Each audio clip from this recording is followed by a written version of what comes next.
Let me know when I'm. I'm switching over to get cued into you.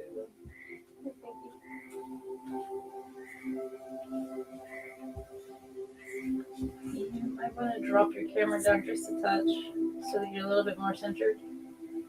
Is that better? I don't know, it's gonna catch up. Okay. Looks pretty cool.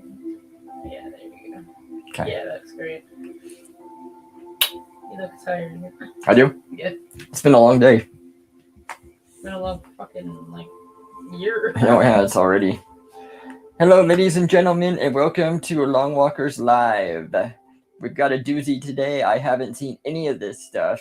Nefer here has got it all for me. Dr. Ravatin has got it all together for me today. It's been a long day that we've been dealing with more stuff with the property. So I just, I want to try to keep up on many of these lives as we possibly can and get back into a rhythm here. So that's what I'm trying to do. Good to see you in, Sancho, by the way. I'm glad that you're here. We've missed you the last two that we've done. All right, let me get this set up. Talk about it a little bit, let them know. Well, I'm still trying to. I know you said the Desert Drifter, and I'm still trying to.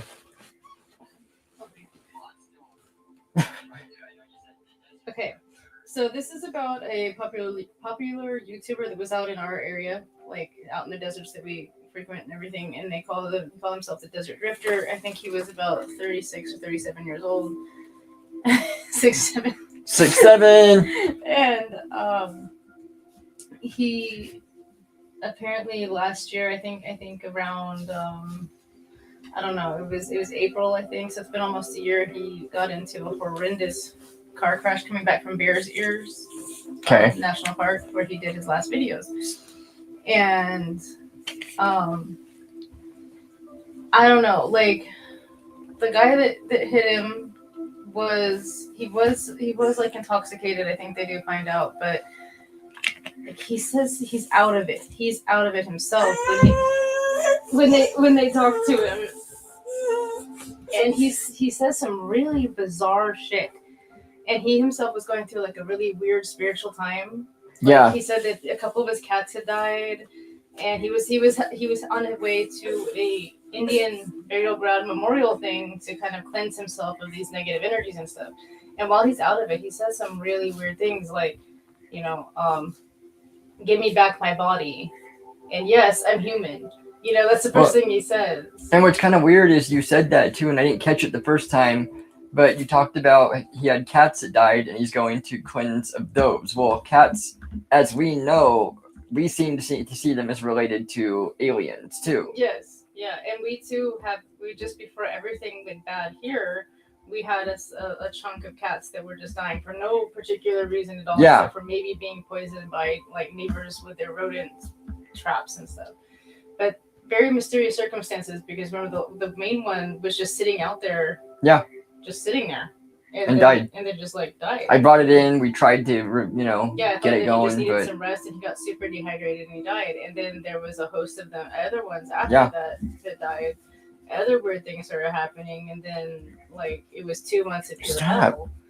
And we're finally just kind of coming out of it. So it's like, they're usually harbingers of some sort of energy and information. Yes. And we've always associated it with aliens.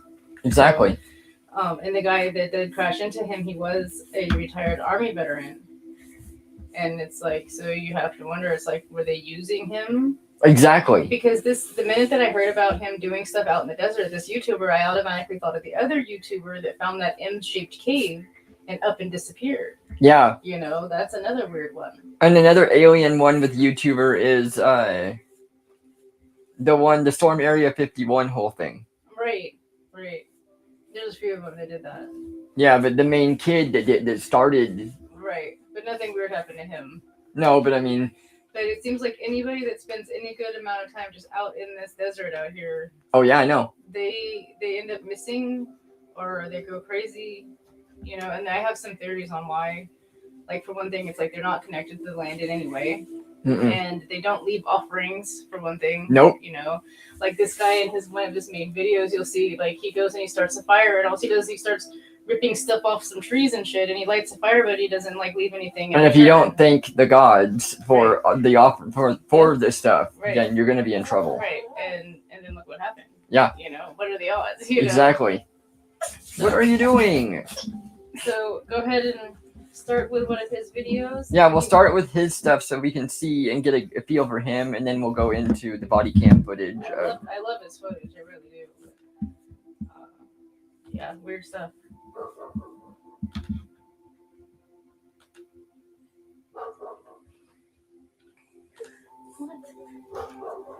Okay, I'll wait for it to pop up. There we go. It's full.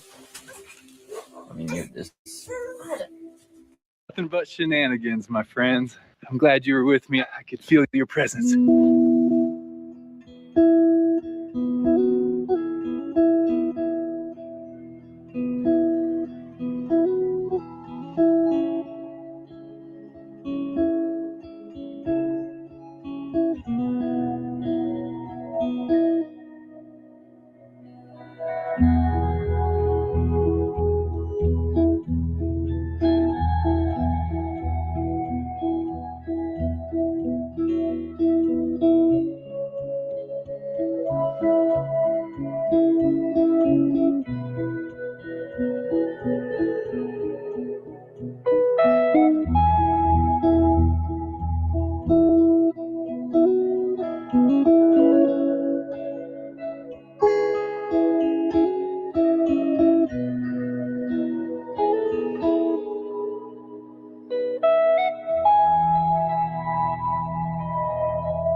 All right, I've been on the go for a little bit now. I think I'm about to come to the canyon edge.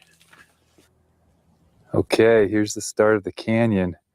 It cuts deep and it cuts quick up there. If I can find enough water to stay down here a couple days, I think we're in for a special trip.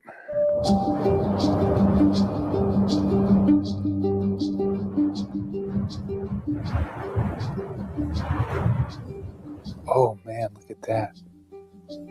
There's an old structure on top of that pillar. Let's see if we can find a way over to that.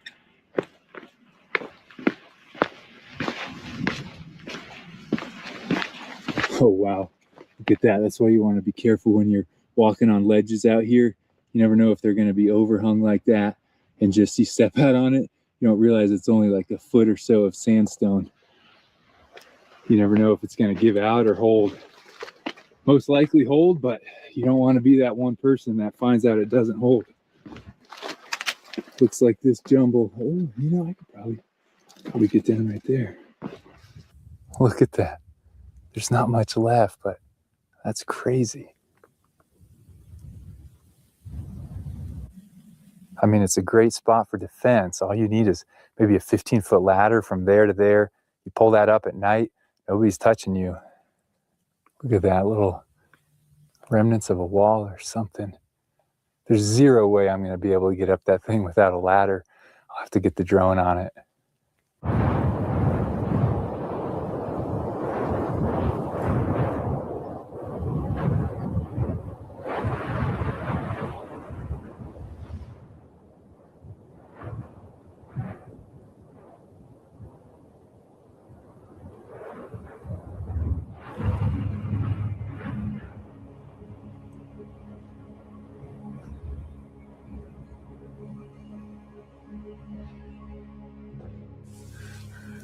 Gosh, their ingenuity, man.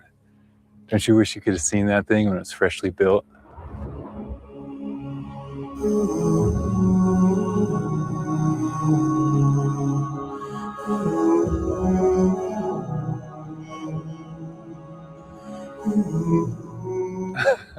While I was flying the drone, getting some of those pillars, I realized I'm basically standing on top of a pretty large site. So, of course, we got to go look at that thing. A little trickier with the backpack. All right, we're in.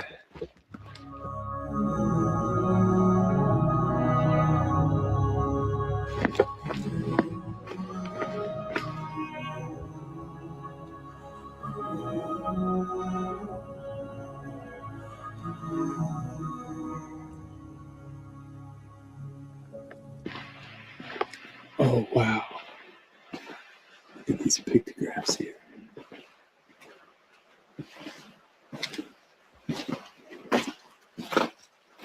Oh, wow, look at those storage bins here. Big slab lined top. Those are, oh yeah, look at that. Like top loading. Wow.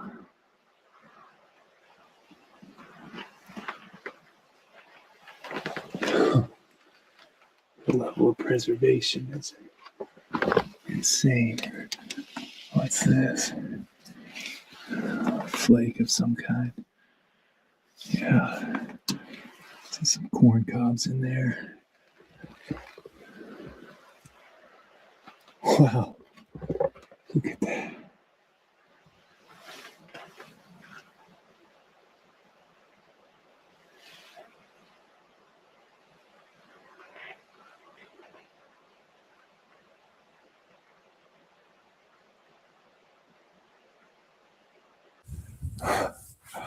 There's a lot to take in here. I don't know where to start. Let's start with maybe this top loading granary here. This camera will give a better picture. You've got these big sandstone slabs here. And then, yeah, you know, it's been covered up with like mortar. You've got the roof of probably crisscrossing sticks down in there. Wow. This opening would have been covered when it was actually in use. Who knows? Maybe this sandstone slab was on it. Maybe it's long since broken.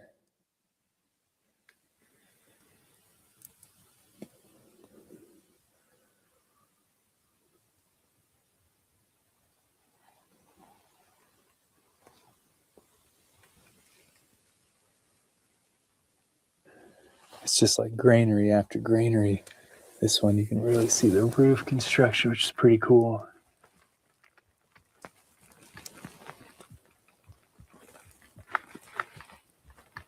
Again, big slabs there at the back and the sides.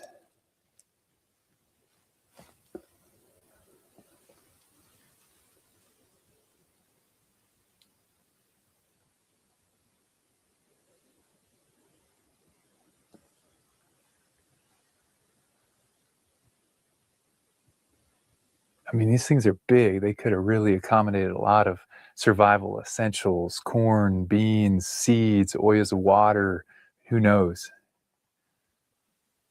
These ones down here are just particularly solidly built, so well preserved. And look at that. That's gotta be. I mean, you can't say that that's not decorative. That's 100%. These people had style and they weren't afraid to show it.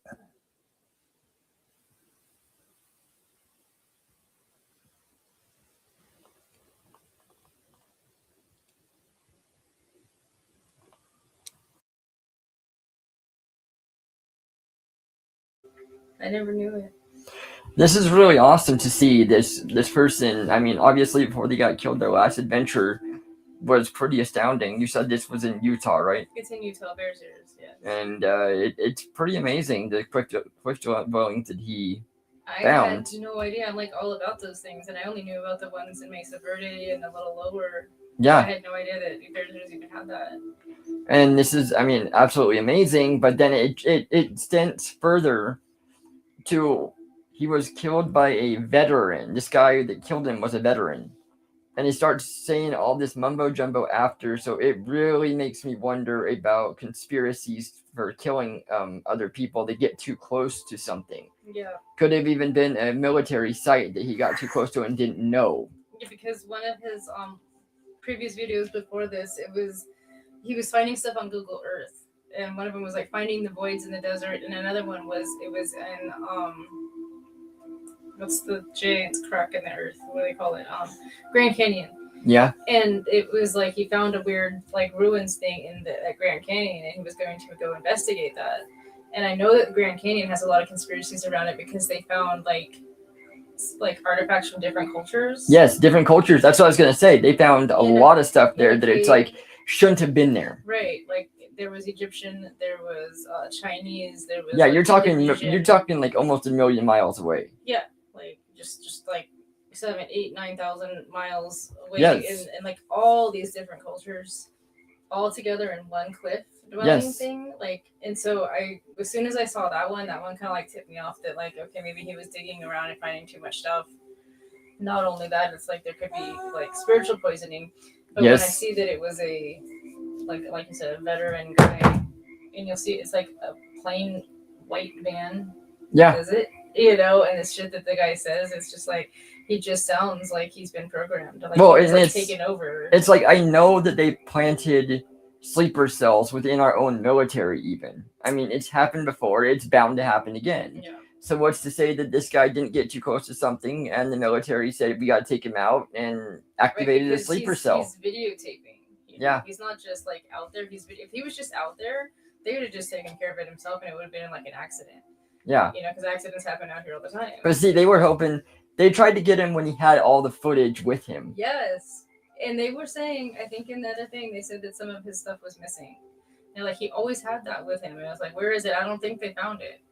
See? So some of his cameras were taken. Very suspicious. Yeah. So if you want to go into the body cam footage, you can. Yeah, I'd love to go over this later too. Yeah, check this out, you guys. Yeah. He's got some really mellow, he's just talks softly and stuff, and you get to see the kind of. And he's got the drone. The drone's really cool to add to it. Very. Because that's going to go places that he can't get That's to. another problem.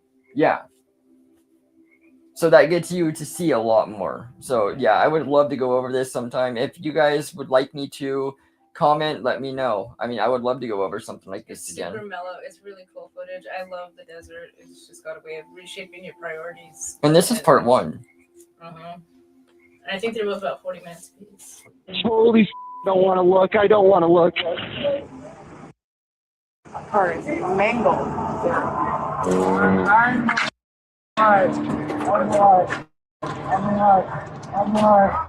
Oh, damn. I hit somebody. I know. I actually was a fan. Yeah. He reminded me of you so much. When I get out of here, I'm going to start a YouTube. I think the first video I should make is like about this. On January 31st, 2025, a white van smashes into a car stopped at a red light, leaving the beloved YouTuber known as Desert Drifter in critical condition. But what first appears to be a tragic accident unravels under scrutiny as disturbing evidence pulls the case in a shocking new direction. And that was almost like it sped up before it even got to him. There was no, you'll see. The following is based on official police records, and the footage has never been seen before until now. Just after 10 p.m., dispatchers in Grand Junction, Colorado are alerted to a severe crash involving 2 vehicles at a 4-way intersection. 911, this is Shania. What is the address of your emergency? Hey, I'm on the corner of North and First, and there was a crazy accident. Okay, we need ambulance here. Yeah, we're getting a lot of calls. Were you involved? No, I was not involved. I'm told I don't want to look. I don't want to look. Okay. Oh.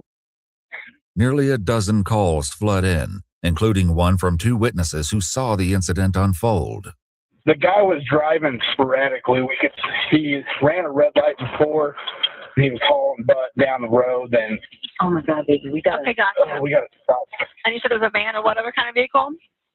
I can't tell what it is. It's like a utility van. That's the one that ran the red light. and smacked into this other vehicle. And I can't tell what the other car is, but it's nasty. Like a sedan of some kind? Something like that, yeah.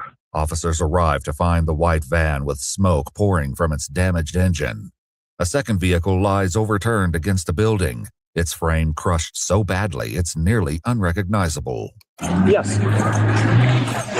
Somebody is trapped in this car. He's talking to you until they get here, okay? Hello. There they are. See, he's here, okay? He's conscious. He's like responding. Is there anybody else in there with you? There's somebody very, very heavy damage in this car that's upside down. One person trapped inside.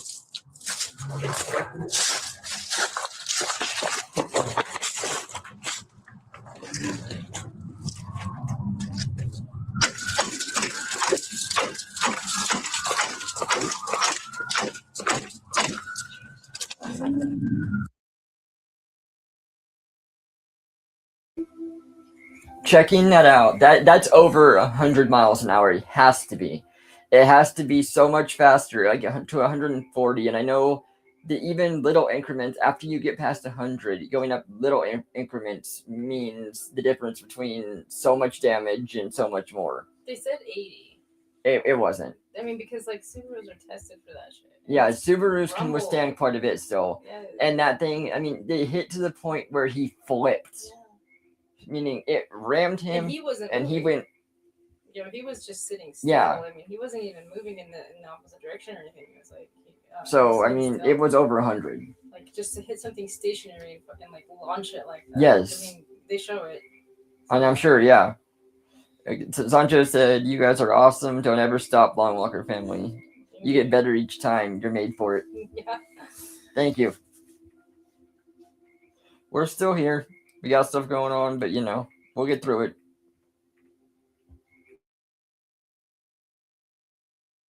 Can you hear me in there? Hello, can you hear me? Is there anybody else stuck in that one too? Yeah, there's a guy that takes it out. Okay. You try to talk to him and get him woke up. I'll go check on that guy. Oh. Hello. He's breathing. He's breathing? He's breathing, Okay. but he is unresponsive. Okay, is there anybody else in there? Are you by yourself? It's just him. Hey, 35, 58. are you okay? I know you were just in a car accident. You're okay. You're okay. You're gonna be okay. Can you? We're going to need at least 2 ambulances. He's not responsive. Will you guys try and go on the other side? Yeah.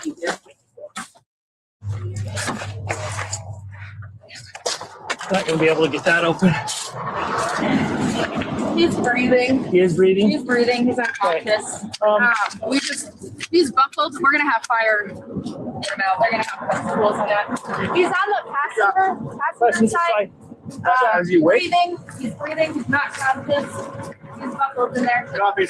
Jules! The driver of the overturned car is later identified as 36-year-old Andrew Martin Cross, the YouTuber known as Desert Drifter. While a rescue team prepares to cut him free, an officer up the road tries to keep the other driver calm. Good. All right, there you go. Yep. All right, just, yep, ambulance is here. Fire truck's going to try to get you out, okay? Bro. Okay. You're doing good. Just keep awake, all right? Bro, I'm a human. What's that? I'm a human. Yeah, you're doing good. I know, dude. You're doing good, okay? Bro, I'm human. I'm trying to get home. The driver of the van is identified as 37-year-old Ragnar Nicholas Nick Crystal, a U.S. Army veteran. The front end of his van is completely crushed, and the dash and steering wheel has effectively pinned him to the driver's seat. Firefighters utilize a spreader, a powerful hydraulic tool, to lift the dash and free him from the wreckage. Guys. All right, there we go. Yeah. Yeah, up and over. Okay, ready? 1, 2. Oh, you got a right behind you. Stretch right behind you. Other way. There we go, Nick. All right. There we go. Let's get a seat collar and get lines ready. Meanwhile, backup officers arrive and attempt to collect statements from witnesses. Hi. Did you see what happened? I was just heading westbound, and I saw like maybe a little bit of it, but not enough to give a testimony. Beside the officer, a bystander records distressing footage of the crash site on his cell phone, which later surfaces on YouTube. I don't know where he is. Stop recording. Did you guys see what happened? No, we were same as him. Okay. And we just want to stand this criminal justice. Okay.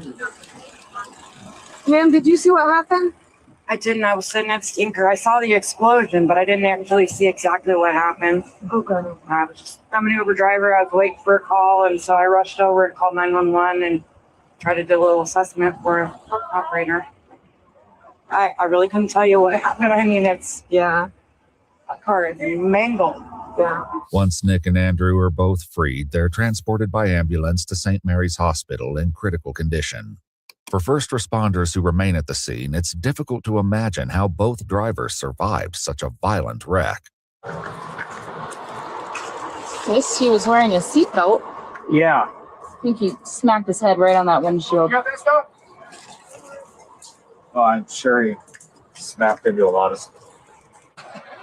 I can't believe that guy in the van was talking. What were they chasing? We weren't chasing him for anything. We were told that he was running from the cops. This guy was running from the cops. He came through the inside and something out. No. No? No. Yeah. That's what we were told. We're like, where'd this come from? Who told you that? I don't know. Oh, yeah, no. It was passed on to one of our guys, and then they passed it on. Yeah. Rumor mill. Yeah. That's how that stuff started. Yeah, exactly. Rumors aside, officers are still a long way from understanding the truth of what happened here tonight. An officer arrives at the hospital and attempts to question Nick, the driver of the van, but this proves challenging. Hey, Nick. I'm Officer Keys. Please release my body. Can you tell me what happened? Don't grab there.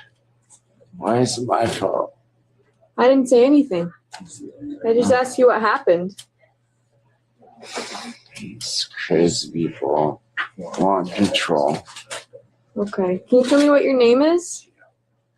Can I have my body back? Though his words make little sense, it's still too soon to determine whether that's due to injury or something else entirely. Back at the scene, officers gather statements from more witnesses, but even with their combined accounts, it's difficult to pinpoint exactly what happened. This car was facing eastbound on North at the red light. White car blows the red, smashes into this one, crashes, like it drags this thing, pushes it, and I'm thinking it trips Right there at that curve. Oh shoot! That right there hits that, spins or flops over, and that guy continues, and he could see. I'm assuming the tire's either on its rim or was trying to brake because these big old gouge marks. Nearly 2 hours after the crash, Andrew's wife Evelyn arrives at the scene. She would later explain that Andrew was on his way home from backpacking and filming for his YouTube channel at Bears Ear.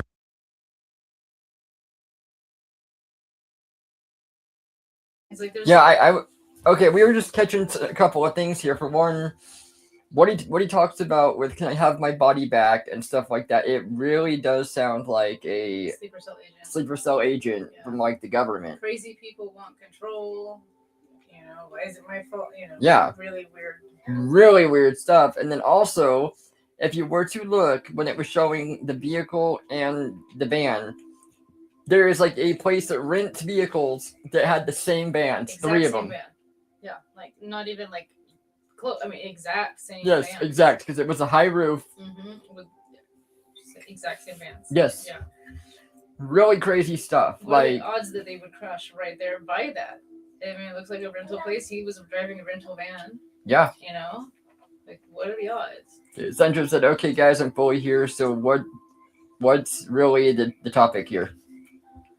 It's just a conspiracy theory that I've got formulating in my head about this YouTuber. It goes by the name of what was it? Drifter, Desert Drifter. Desert Drifter, and he was killed in a tragic crash last year.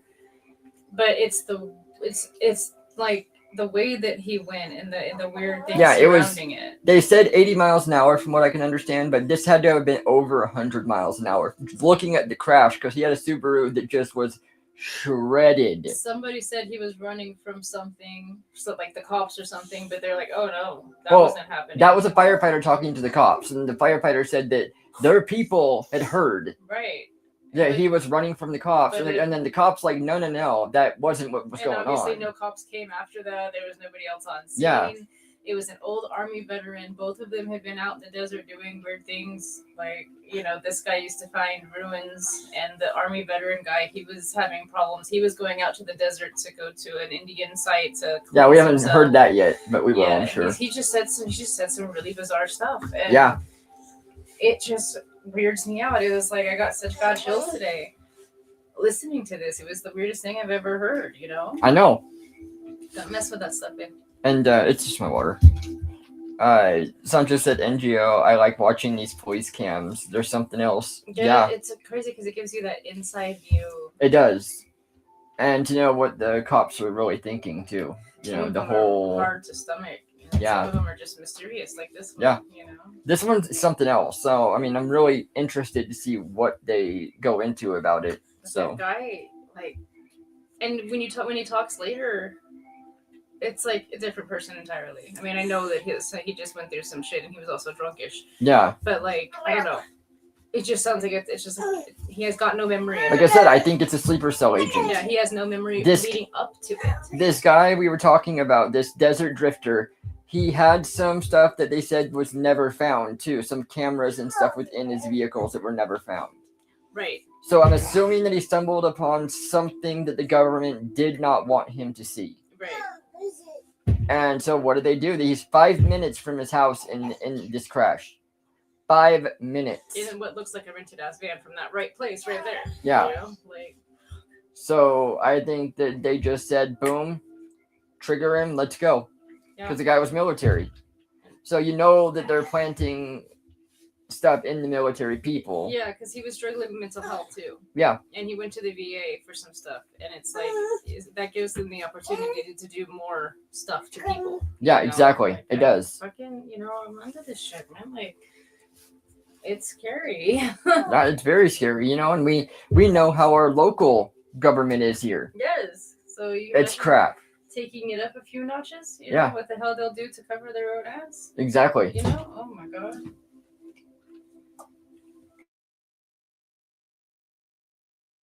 National Monument. When he never made it back, she tracked his phone to the intersection. Andrew was just 4 minutes from home. At the hospital, an officer answers what few questions she can from Evelyn as she relays the information to Andrew's family over the phone. Do you know how fast the person is going? A little over the speed limit. A little over the speed limit. So probably speed limit's like 30 there.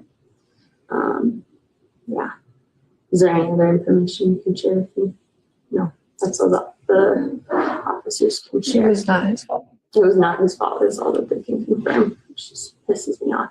According to public updates posted by the family, Andrew underwent surgery at the hospital to control bleeding in his brain, and his condition stabilized.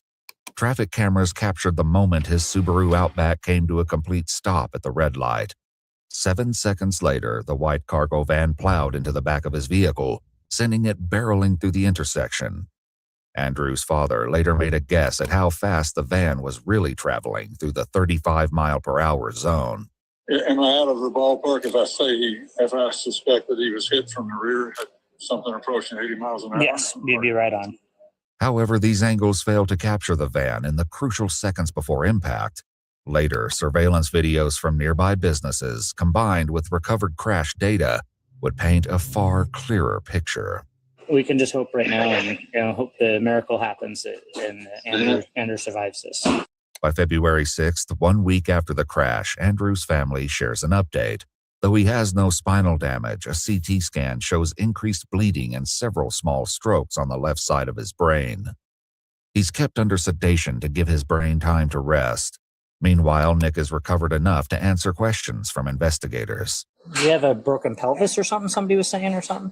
Yeah, they had to cut open my stomach like C-section, and they had to cut down my leg just to get at my hip bone to jam it back into the socket. Is that a bone down there? I got stitches like with Jack from that Christmas movie. Oh, wow. So what's the last memory you have, like I said, before the crash? My gas pedal, the mat that's underneath it, I guess got stuck on it. I bent down to pick it off of it, and the next thing I know, I'm like, bam! And all my stuff is flying around. I'm in extreme pain, and I for a freaking rug, dude. I don't remember anything after crashing into them. Is that they were just stopped? Really? They were just stopped at a red light. So, yeah. How old are they? What? I can't answer that, but close to you, sir. Oh, shit. Yeah. Yeah, it's a very sad situation for everybody involved. According to police records, technicians noted during the van's inspection that the accelerator pedal had been snapped off. After reviewing crime scene photos, the mat also appeared to be partially bent up on both sides after the wreck. While it is possible the mat became stuck, observations made by medical staff after Nick arrived at the hospital point to a more concerning possibility. Any drugs, alcohol, or any other distractions at night, sir? No, so since I don't have a phone.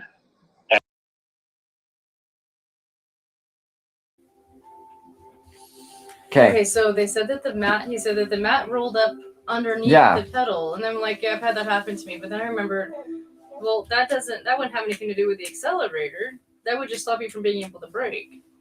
Yeah. If it went over the top of the accelerator pedal and then. But then that would be pressing on the brake too. Right. So that don't make no sense. No. Yeah, that doesn't make any sense at all. So yeah, if it was rolled up, yeah, it would impair your ability to brake, but it wouldn't have anything to do with like how fast you were going. No, it wouldn't. Or the throttle getting stuck. It didn't. And I'm sure they're gonna cover that. I'm sure. I don't think they talk about it. But that's really weird. Yeah, it is. But it's like, and then he's sitting there saying that afterwards he just sat there and drank. There wasn't enough time for that. Like, he was saying that he woke up and he was in so much pain because of his fucking leg that he was just drinking. But like, there was no time. There was witnesses on the scene like immediately. Yes, they were on the scene pretty much immediately from what it showed.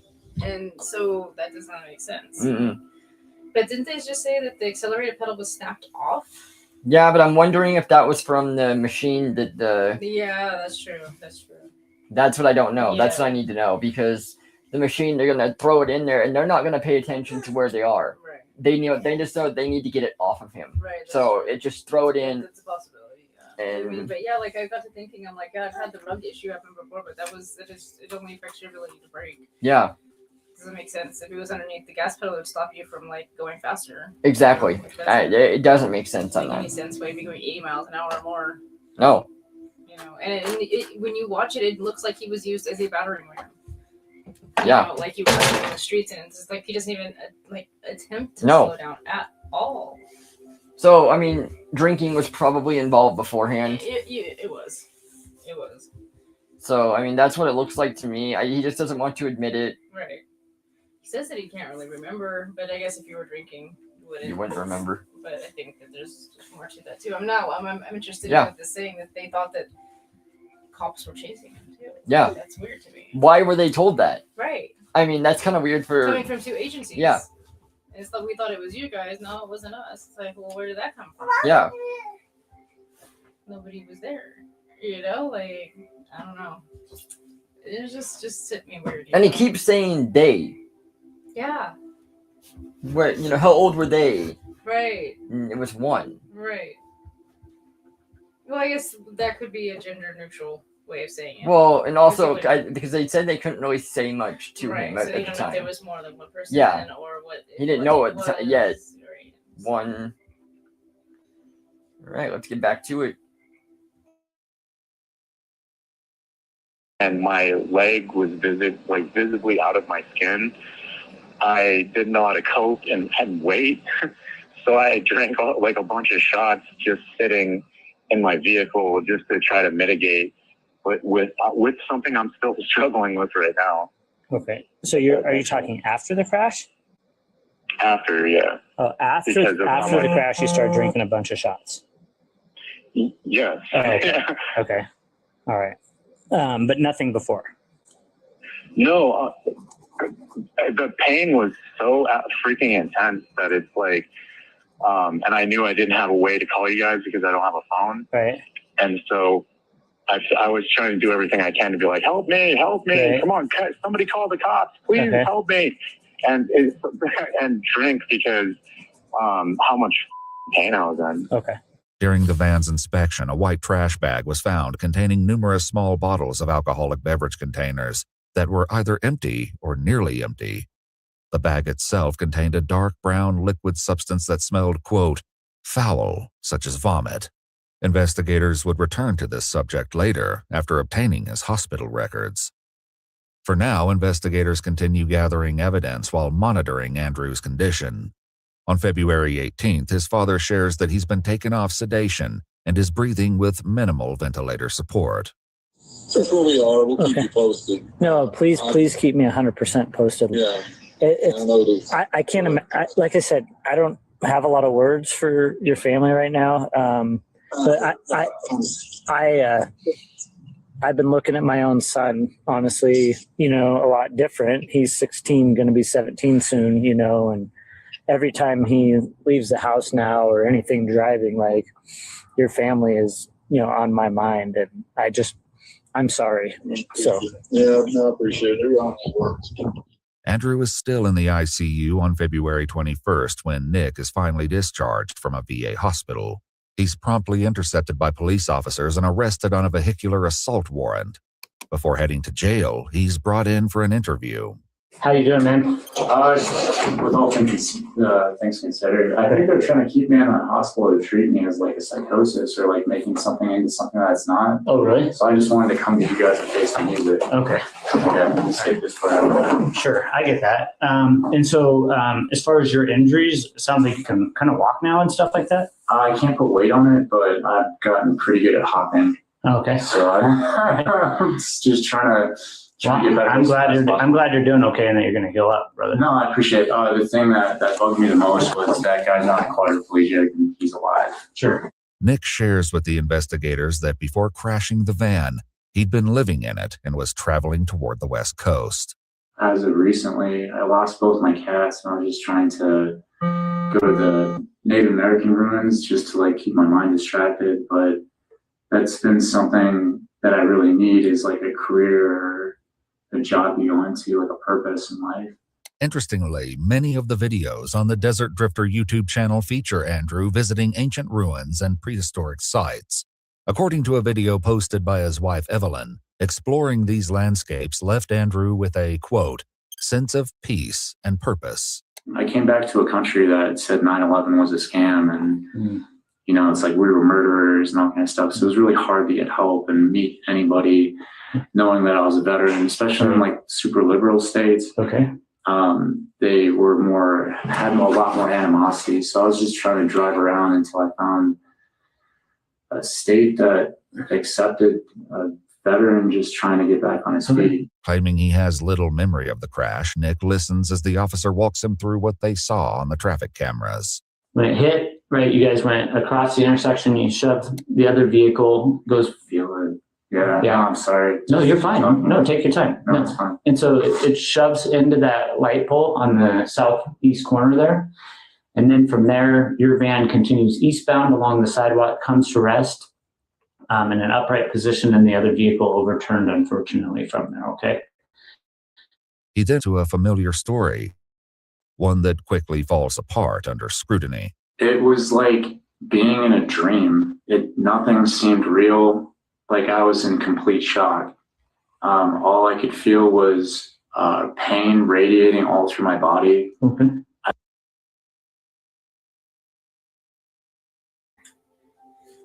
It's like, I'm trying to listen to this guy and really see, because yes, I do hear honesty within his voice. Like he really does believe it. He obviously was not trying to do what he did. There's still some level of detachment. Yeah, there is. And There's a couple of things. It's just really funny to me that, he talks about Indian ruins, and this other guy was known for going to ruins. Well, this is when you said that, it reminds me. You find out too that at the end he's like, well, I need. You remember he just said he's like, I need a direction. I need a career. Yeah. He's like, he wants to start a YouTube channel, and he has, and it's like all of a sudden now he wants to do that. Yeah. And the other guy did that, and I thought, well, since he had the van. Like maybe he could do van life stuff and like dedicate it to the family or something, but it was kind of weird to me that all of a sudden now he wants to do that. Yeah. And the guy that he ended up taking out was a YouTuber. He was big. Like, I mean, he was. I'll check the subscriber count here in a little bit. I think he's gotten more since this whole thing went down. But Was one of the things that they couldn't find his drone? No, they got that obviously because they uploaded that footage. True. Here, hold on. But yeah, that's the really weird thing to me, is it's like the way that this guy talks and says It's almost stuff. kind of like he wants to like took over his whole yeah, life, you know. So it it's is. like no matter how you slice it, I don't think this was a chance encounter. No, I don't either. I really don't. It's like he was either stalking this guy or he was a sleeper cell. Yeah, I know. It's very weird to me. Or he was taken over by aliens. It's like Yeah. one of the above.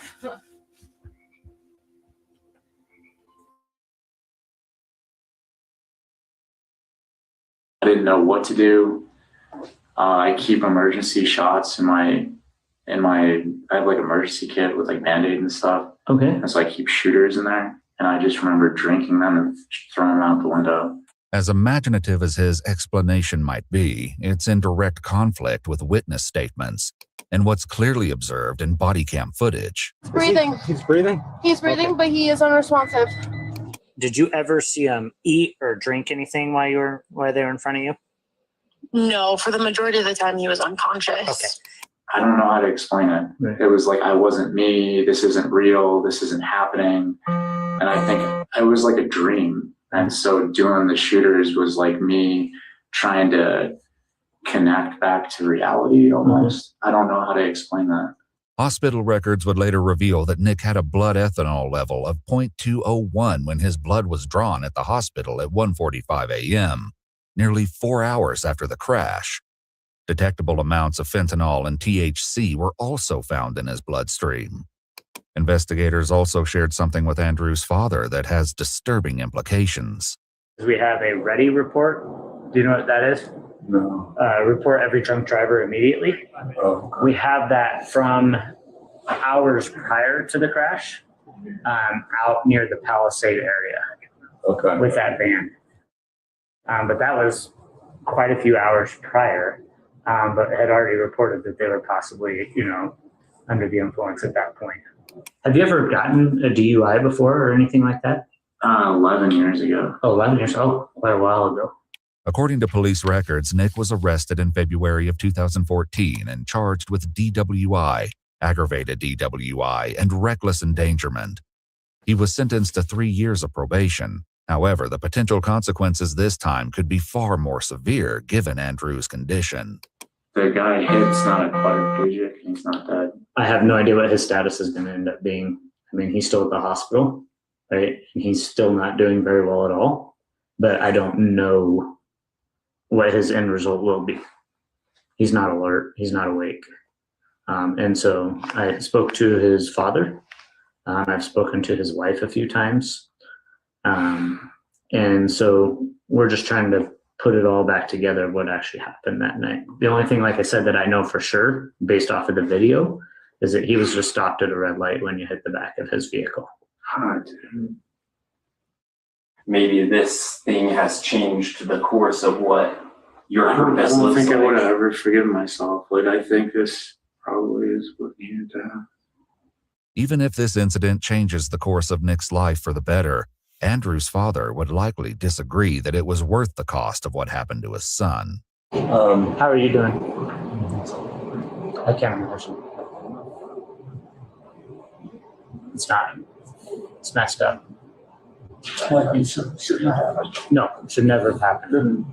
No, it's not even explainable really. And it's not in any way. Like, so there's, when I've dealt with a lot of crime in my 19 years straight. There's sometimes where people are victims, right? Yeah. And then there's victims, right? Yeah. And this is one where it's just 100%. He is a victim every way. Was there anything you want me to tell the family, or that you would say that I would gladly give my life, because I don't have one, for that person just to wake up and have one. Okay. Right. Following Nick's interview, he's booked into the Mesa County Jail. But the case is far from over. Crash data, additional surveillance footage, and Nick's own private confessions will soon cast the incident in a much darker light. For now, Nick reaches out to his estranged mother, who's all too familiar with the victim, Andrew Cross. Hello, Nick. Oh my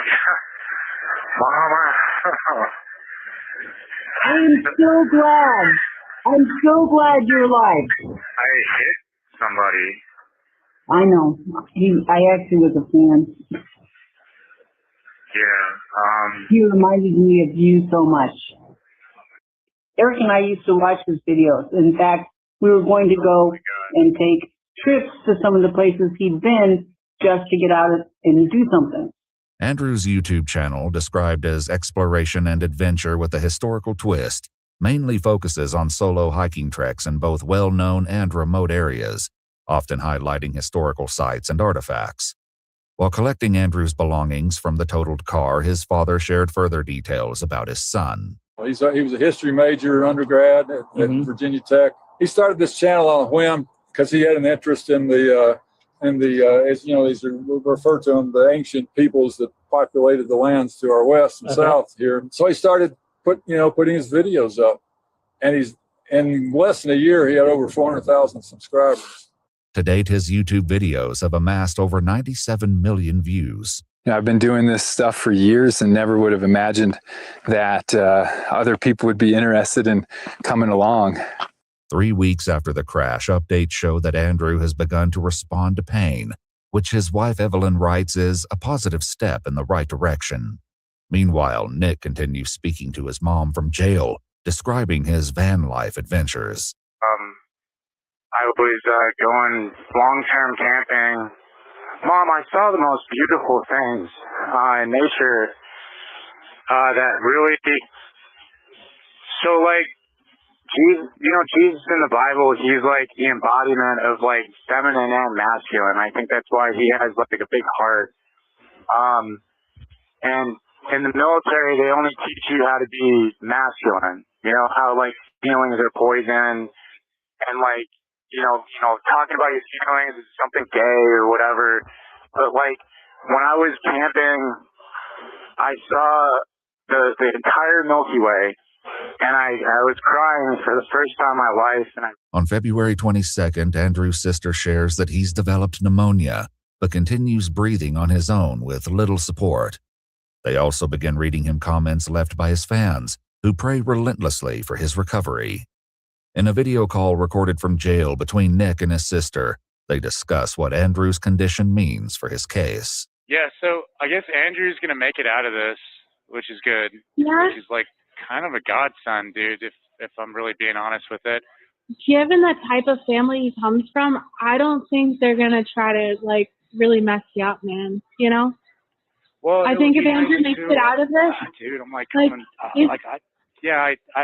pretty emotional. God's, like, had your back on this. Like, you have to see God. Like, God crashed you both, like, but God's kind of, like, coming out on this one. No, I don't want that to be on my conscience, and, like, I think all of this happened for a reason. On February 28th, Andrew's sister Jenna provides another update on her brother's condition. Writing, his responses to neuro exams haven't changed. If anything, they've become less noticeable. The statistics about Andrew's likelihood to have a moderate recovery or even regain consciousness are discouraging. And it seems like the more info we get, the bleaker the picture. As officers visit with Nick at the jail, he requests an update. Is Andrew still alive? He still is, but I don't know that it's looking very good. So I do know he's in extremely bad shape, but his family's there praying for him and stuff. And but I don't know, man. Just to be perfectly honest, I don't want to hear that. If he makes it even, I'm still gonna make a YouTube about that. Yeah, or something. Do something. Just to prevent people, because it's like I can't even sleep. I can't even. Yeah, I think, and I do know folks that go around and like speak at different, like maybe I would like to do it while I'm still in and have the kids see me get shackled back up. Yeah, because it really would teach a lesson. Like, bro, I'm not even joking. Yeah. As Andrew's condition declines and Nick remains behind bars, investigators continue analyzing the evidence. In the week following the crash, officers met with nearby businesses, gathering 2 new angles of the crash. The first offers a wider view of the street, and the audio captures the moment of impact with disturbing clarity. Definitely that. Damn. The footage reveals that once the van struck Andrew's car, it carried it down the street until it collided with a light pole, causing it to roll over as it landed against the building. Another nearby business caught a similar angle, but one disturbing detail stands out. And then it's crazy, man, coming from way far away so fast. It's almost like it sped up before it even got to him. There was no, you'll see. In video footage recorded on an officer's phone, the van can be seen gaining intense speeds before smashing into Andrew's car at the stoplight. According to crash data, Nick was traveling at 80 miles per hour 5 seconds before impact. In the final tenth of a second, his speed climbed to 82, indicating he accelerated just before the collision.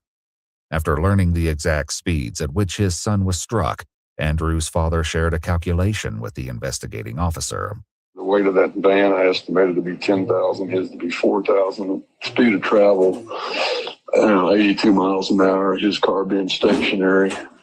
And Google's AI, artificial intelligence module spit out the calculation because they laid it all out in 6 steps. The bottom line is that he suffered an impact of over 87 G's of force. Wow. The report also notes that a stuck floor mat would not explain this acceleration, and that a reasonable driver would have applied the brakes. Despite all the data, Quit. In a bad mood. Sorry, Amos is in a bad mood, but 87 G's.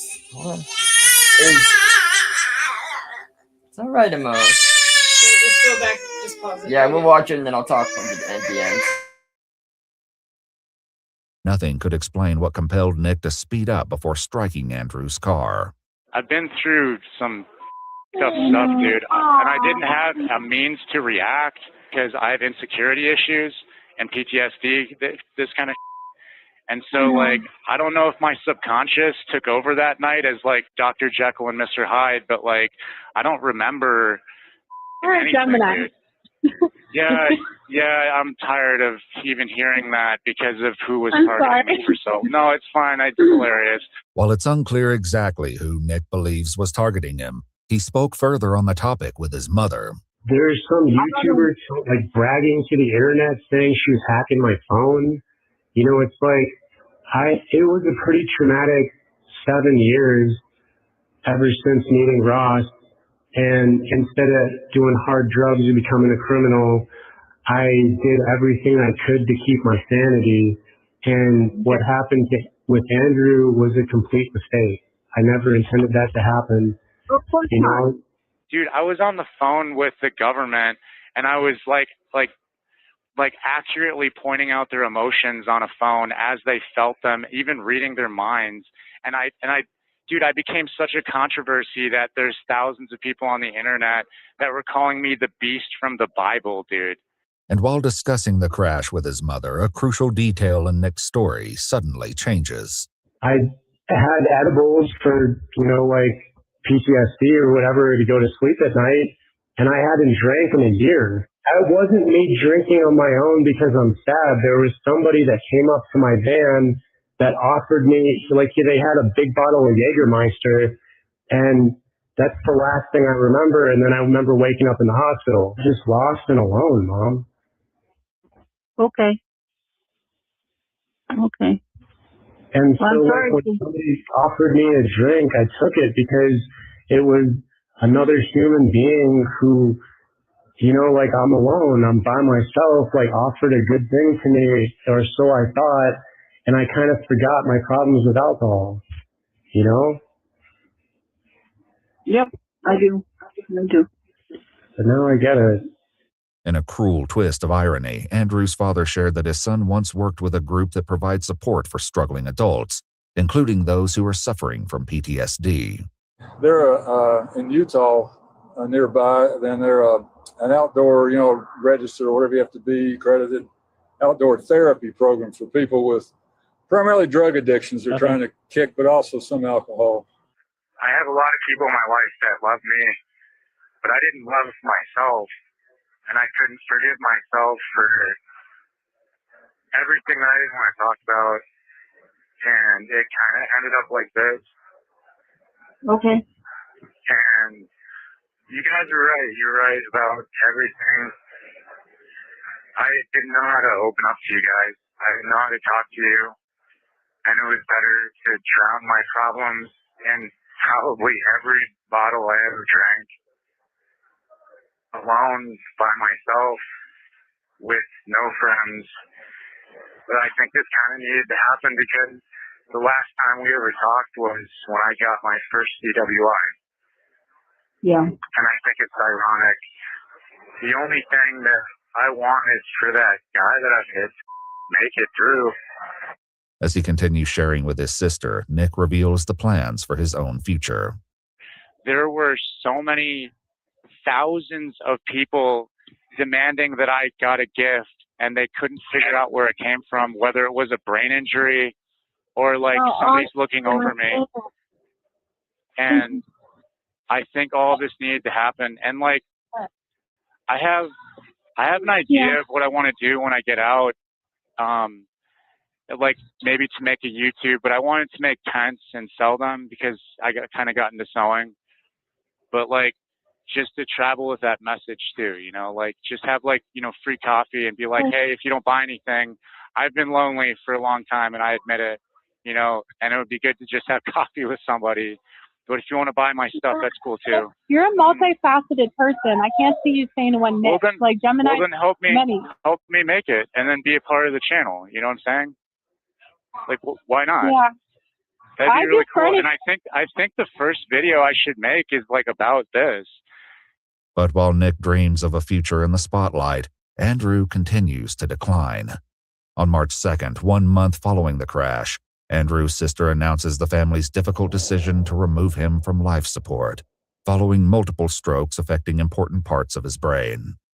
She writes, "We know that a life dependent on machines is not what Andrew wants." It had to be exactly this way. It had to be a guy that you would have loved. You know, like if it had just been some schmuck, like maybe this wouldn't have hit so heavy, but like he's a good dude, man. Like dude, I was in court and like when they didn't know if he was gonna make it or not, and they said like his wife, like we left her voicemails and we might need to push this. I'm trying not to go there, but like you might need to push this to a manslaughter. I've cried all through court, dude. On March 4th, 2025, 36-year-old Andrew Martin Cross passed away in the company of his wife, family, and friends. Before his death, Andrew's best friend and dad tirelessly dug through the wreckage of Andrew's car to find his camera, in the hopes of salvaging his footage. Right? He's got a camera that's on a pole that he does a lot of filming with. Yeah. And wait a minute here. He uses that one. Yeah, he uses that. Do you know what it looks like? Yeah, it looks like your body cam. On a stick? On a stick. Yeah. Well, the interesting thing is we found in that van earlier, and I wonder if when they were scooping things, if they threw it in there. Probably. Oh, yeah. So wait, just a minute. Let me go over there. Let me see. They're missing a 3D camera, and they're describing it as that one that we saw here, John. That 3D one? Yeah, cool. I think I got it, John. Wow. Yeah. Is that his? That's awesome. Yeah, that's his. Wow. Heck yeah. That's great. Thanks, guys. Yeah. Miraculously, the equipment was still functioning enough to download the footage. Evelyn uploaded the final adventure of her husband to his YouTube channel in October of 2025. Nothing but shenanigans, my friends. I'm glad you were with me. I could feel your presence. As Nick faces upgraded charges in the wake of Andrew's death, he recalls a near-death experience in which he was given an unexpected warning. Like, I was at peace, but like, Grandma was trying to explain to me, like, you can't leave a debt unfulfilled, especially when you take somebody's life. Once I pay the price for my crime, which is Andrew, in a court of law, I don't owe any, I'm not a sinner. I didn't, you know, it's like, when you do crimes against people and you run away from it, that's when you're a sinner. That's when you're a liar. That's when you're a manipulator. But if you get punished here on earth, then it's settled. On October 8, 2025, Ragnar Nicholas Crystal pleaded guilty to vehicular homicide while driving under the influence as part of a plea agreement. In December of 2025, he was sentenced to 10 years in the Colorado Department of Corrections, followed by 3 years of parole. If you'd like to see select new videos early and help us keep uncovering case files that rarely come to light, you'll find extra footage and unseen details on our Patreon. Channel memberships here on YouTube also include early access to select new videos.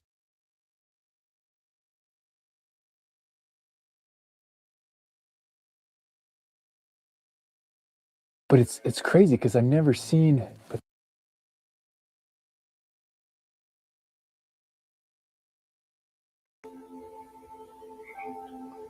That really was something else. I mean, that guy, you know, he had a lot of issues to work through and a lot of things that needed to be addressed about himself, but you could still see, you know, his family wasn't really supporting him on any of it.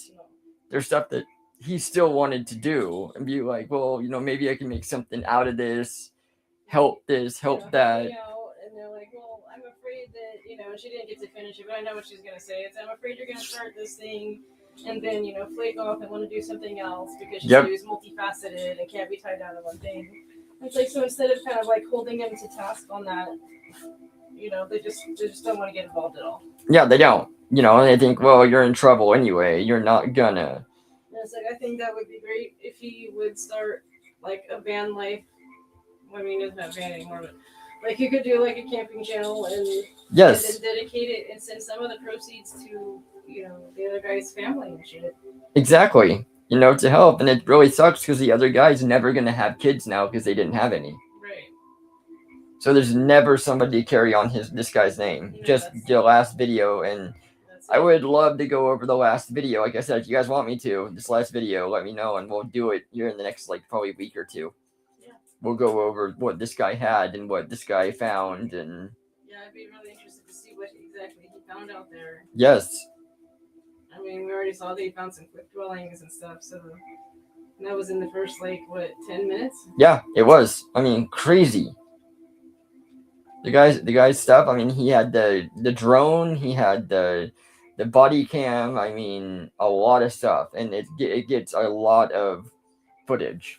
It's really beautiful. Yes. And I love seeing people that go out and do that type of thing. I do, as long as they're, like, leaving reverence, you know? Yes, for sure. And I don't really know if people think about that too much, but... No, they don't. They really don't. That's kind of what happens, especially when you're visiting old sites. It's like you gotta leave something to take something.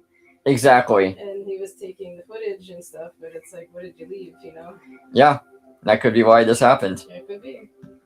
Very weird shit, though. Very, very. I mean, like I said, I'm pretty sure that crash was still over 100 miles an hour. Because that wreckage was something else. And I mean, that impact, I am really impressed that the impact alone did not kill him when you heard it on the one camera. I know, can you imagine the fucking, like, you just would never know what the hell happened. No. And because the whiplash alone, I would have thought would have killed him. I mean, just imagine that you're thinking that you're almost home, you can't wait to share your experiences and upload your video, and the next thing you know, you're just like, that's it. Gone. And I understand when the guy said, you know, oh, this all felt like a dream, and I really didn't know. I understand that feeling. I've had it a couple of times with crashes too. Right. You know, I had the one on the 99 Right. where I hit the guardrail and bounced Yeah, it's a shock syndrome. all the way across traffic. Thankfully, I hit nobody else, and it was just me involved. But it's just kind of weird that he said that he felt like that. I know. Like before. Yeah, before. I mean, I know he was drinking and shit, but like, I don't know. He wasn't supposed to be drinking, though. He didn't say he was. He was like, oh no, I drank, like, at the time. There's no way. No. Because there was somebody that was watching him pretty much the whole time. He might have thought that he did at that point. I mean, he's got to be pretty bubbled up and shit, too. But... Oh, yeah. Because, I mean, that impact alone with him is going to be something else. I mean, the father said the impact would have been about 87 Gs of an impact. And that is a lot. I mean, it was enough to obviously rip up, like, his bone through his fucking leg. Cats. You know. I know. Like, oh, God, they said they had to cut him up in, like, he had a C-section and then go down into his, like... And pop his hips back in place. Mm-hmm. That alone is something else. Yeah, it is. All right, ladies and gentlemen, Sancho, thank you everybody for watching. Let us know what you think. Yeah, let us know what you think. Let me know if you want me to do more of these, or if you have something else that you want me to go over. I would love to. My love. Mwah. Namaste, ladies and gentlemen. I'll see you in the next couple of days. Have a good night. Have a great night.